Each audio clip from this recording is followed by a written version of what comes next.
everyone. Today we would solve the past paper of 2022. If you're facing any problem in any of the questions, you can ask me directly in the number mentioned below. I will try to solve your problems as soon as possible. Stay connected with me, like my videos and subscribe to my channel and share with your friends. ये जो हमारे पास question number 1 given है, इसके अंदर हमें ये equation दी हुई है जिसे हमने थ्रू फैक्टराइजेशन सॉल्व करना है। तो सबसे पहला तो स्टेप होता है कि हमने इस इक्वेशन को सिंप्लीफाई कर लेना है। वो हम कैसे करेंगे? इन दोनों का एलसीएम ले लेते हैं। यह आ जाएगा x इंटू एक्स प्लस 1 और फिर क्योंकि ये क्रॉस मल्टीप्लाई हो जाते होते हैं इनके डिनोमिनेटर्स, तो ये x प्लस 1 यहाँ मल्टीप्लाई होके ये बन जाएगा x प्लस 1 का स्क्वायर प्लस ये वाला जो x है ये यहाँ मल्टीप्लाई होके x का स्क्वायर बन जाएगा इज इक्वल टू 25/12। अब हम इसकी फर्दर सिंप्लीफिकेशन करते हैं, यानी कि इस स्क्वायर को ओपन कर लेते हैं। यह आ जाएगा X square plus 2x plus 1 plus X square, क्योंकि a plus B whole square का जो फॉर्मूला है वो यहाँ हमने ओपन कर लिया।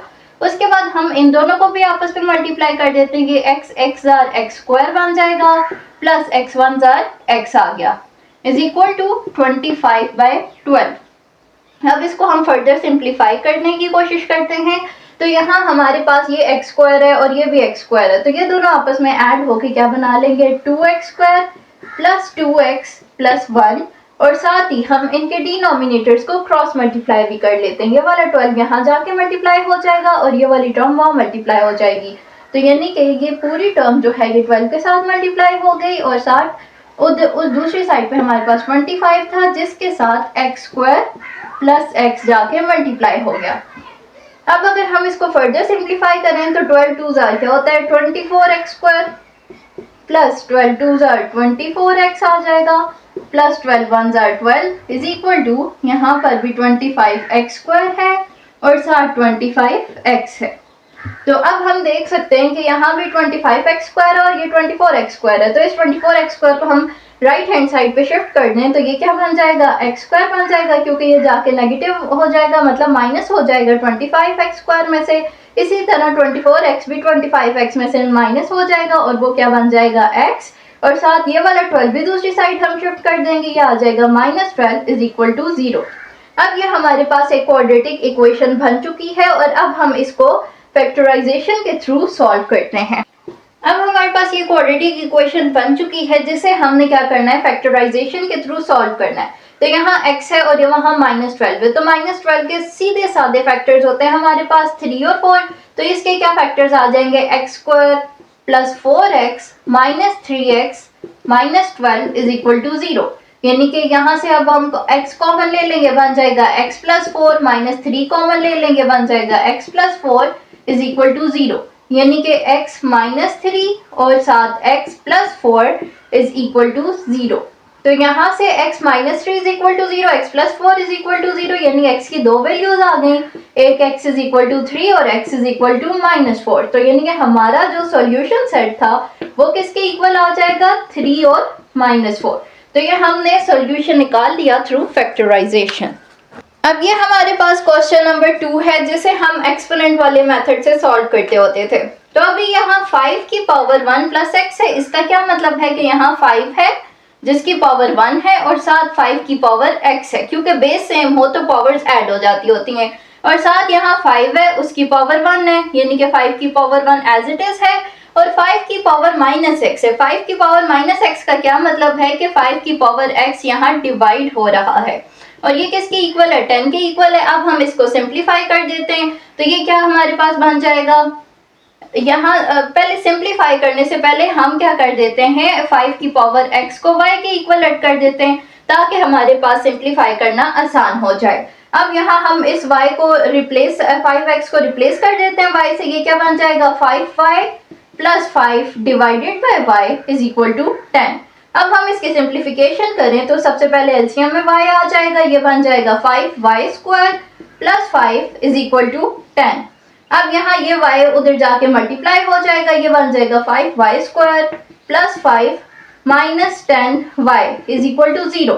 ये y उधर जाके मल्टीप्लाई हुआ, ये 10y बन गया, ये वाला y इधर 10y इधर शिफ्ट हो जाएगा तो वो -10y बन जाएगा। उसके बाद यहाँ से फर्दर हम 5 को कॉमन ले सकते हैं यहाँ से हम अगर पूरे में से 5 को कॉमन ले लेंगे, हमारे पास बन जाएगा y का square plus 1 minus two Y is equal to 0।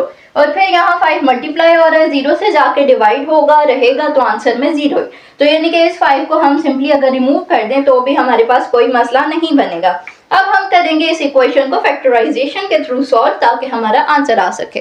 अब ये जो हमारे पास इक्वेशन बन गई है इसको हम फैक्टराइजेशन के थ्रू सॉल्व करते हैं। ये क्या आ जाएगा, -2y है और यहाँ यानी कि y जार ही y स्क्वायर होता है, तो ये तो बहुत सिंपल -y क्योंकि इन दोनों को ऐड करेंगे -2y आ जाएगा, मल्टीप्लाई करेंगे y स्क्वायर आ जाएगा इज इक्वल टू 0। यहाँ से अगर हम y कॉमन ले लेंगे आ जाएगा y -1 माइनस यहाँ से -1 कॉमन ले लेंगे आ जाएगा y -1 इज इक्वल टू 0। तो ये हमारे पास क्या बन जाएगा y -1 into y-1 is equal to 0। तो अब 2 बार लिखने की तो इसको जरूरत नहीं है, तो सिंपली हम क्या कर सकते हैं y-1 इज इक्वल टू 0 कर देंगे। तो इसका क्या मतलब है कि y की हमारे पास वैल्यू आ जाएगी y इज इक्वल टू 1। यहाँ से हमारे पास क्या आ गया, y इज इक्वल टू 1 आ गया, लेकिन y तो हमारे पास 5 की पावर x के इक्वल था, तो 5 की power x is equal to 1 आ गया। लेकिन अभी इन दोनों के एक्सपोनेंट्स बेस सेम नहीं है कि हम एक्सपोनेंट्स को कंपेयर कर सकें, तो यहाँ हमें इसकी बेस सेम बनाने के लिए इस 1 को कन्वर्ट करना पड़ेगा 5 की टर्म्स में। तो हमें पता है किसी भी नंबर a की जो पावर 0 होती है वो किसके इक्वल होती है, 1 के इक्वल होती है। a की पावर 0 इज इक्वल टू 1 होता है, तो यानी कि इस 1 को हम यूँ लिख सकते हैं ना कि 5 की पावर 0, यानी कि 5x इज इक्वल टू 5 की पावर 0। 1 की जगह हम लिख देते हैं कि 5 की पावर 0 इज इक्वल टू 1। उसके बाद सिंपली हमने क्या करना है, कंपेयरिंग एक्सपोनेंट्स।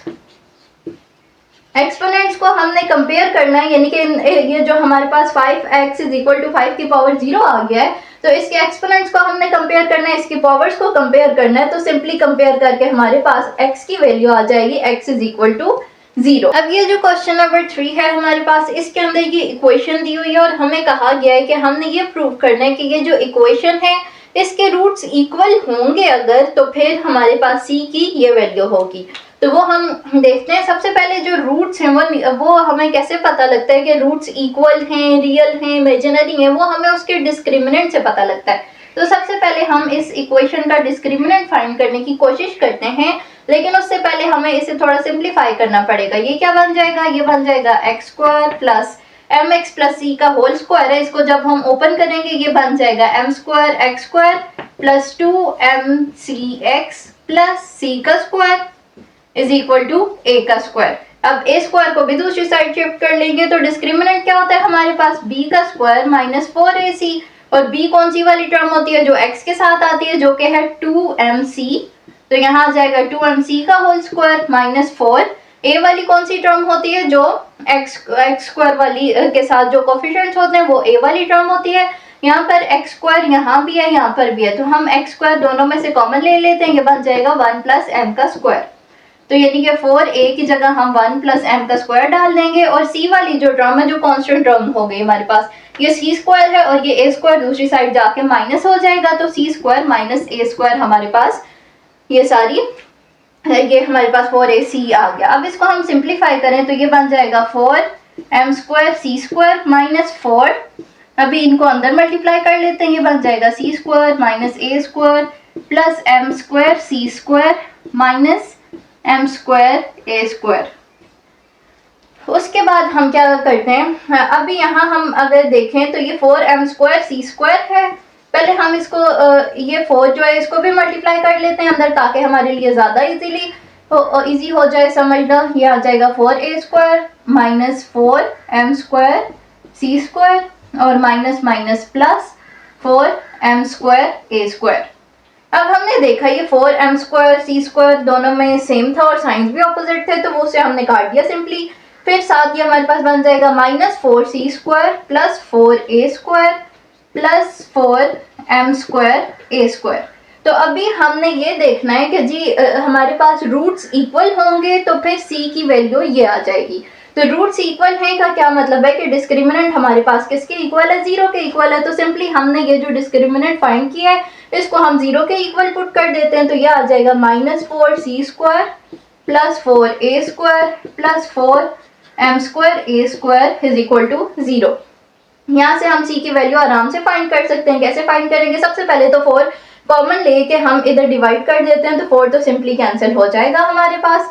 उसके बाद हम क्या करते हैं कि यहाँ से c स्क्वायर नेगेटिव है, c स्क्वायर को दूसरी साइड शिफ्ट कर देंगे, तो c square is equal to a square plus m square into a square आ जाएगा। a स्क्वायर भी अगर हम यहाँ से कॉमन लें तो यहाँ अंदर क्या बच जाएगा? 1 plus m square. Hence proof हो गया हमारे पास जो हमने प्रूफ करना था कि c अगर यानी कि रूट्स इक्वल होंगे तो c की ये वैल्यू होगी, c स्क्वायर की ये वैल्यू होगी हमारे पास, जो कि हमने क्वेश्चन के अंदर प्रूफ करना था वो हम प्रूफ कर चुके हैं। अब ये जो हमारे पास क्वेश्चन नंबर 4 है, इसके अंदर उन्होंने कहा हुआ है कि एक कोई हमारे पास W है जो कि किसके इनवर्सली प्रोपोर्शनल है? Z के, तो उसको हम यूँ लिख सकते हैं। और उसके बाद जब हम प्रोपोर्शनैलिटी साइन रिमूव करते हैं तो ये क्या बन जाएगा? W is equal to K by Z। लेकिन क्योंकि ये पार्ट नंबर A में उन्होंने पूछा हुआ है कि हमने वो इक्वेशन देनी है जो कि W और Z को कनेक्ट करी हो, तो W और Z का कनेक्शन जाहिर है W is equal to K by Z से ही बनेगा, तो यानी ये हमारे पास पार्ट नंबर A हो गया। उसके बाद हमने इस कांस्टेंट K की वैल्यू फाइंड करनी है जो कि हमारे पास W और Z की जब वैल्यूज गिवन है, W हमारे पास किसके इक्वल है? 5 के इक्वल है, और Z हमारे पास 7 के इक्वल है, तो K यानी कि जो कांस्टेंट है वो किसके इक्वल होगा? तो यहाँ से हम देख सकते हैं W is equal to K by Z है, तो K is equal to WZ हो जाएगा। तो सिंपली हमने W और Z को आपस में मल्टीप्लाई कर देना है, जो कि क्या है? 5 multiply by 7 is equal to 35, यानी कि कांस्टेंट की हमारे पास क्या वैल्यू आ जाएगी? 35 सिंपली। उसके बाद हमारे पास हमने क्या करना है कि Z के हमारे पास वैल्यू दी हुई है 175 डिवाइडेड बाय 4, और हमने यहाँ पर W की वैल्यू फाइंड करनी है, और K कांस्टेंट की वैल्यू तो हम खुद फाइंड कर चुके हैं, और जाहिर है K कांस्टेंट है तो उसकी वैल्यू तो हमेशा सेम ही रहेगी। तो अब हम इस इक्वेशन के अंदर वैल्यू सब्स्टिट्यूट करें तो W is equal to K by Z। K क्या है हमारे पास? 35 डिवाइडेड बाय Z दिया हुआ है 175 डिवाइडेड बाय 4, तो ये हमारे पास 5 में आ जाता है 7 जार 35, 5 में आ गया 3 जार 15 और 5 जार 25 आ गया, फिर 7 में 1 जार और 7 में 5 जार, यानी कि 1/5 आ गया। और ये वाला जो 4 जब चीज़ यहाँ नीचे डिवाइड हो रही होती है तो वो ऊपर जाके मल्टीप्लाई हो जाती है, तो यहाँ से हमारे पास सिंपली W की क्या वैल्यू आ जाएगी? जब ये 4 ऊपर चला जाएगा तो ये बन जाएगा 4 डिवाइडेड बाय 5, तो ये हमारे पास W की वैल्यू आ गई। क्योंकि यहाँ 1 आ चुका था, 4 मल्टीप्लाई हो गया 1 से, तो ये आ गया 4 और फिर 5 नीचे बच चुका था सिंप्लीफिकेशन के बाद, तो 4/5 W की वैल्यू आ गई।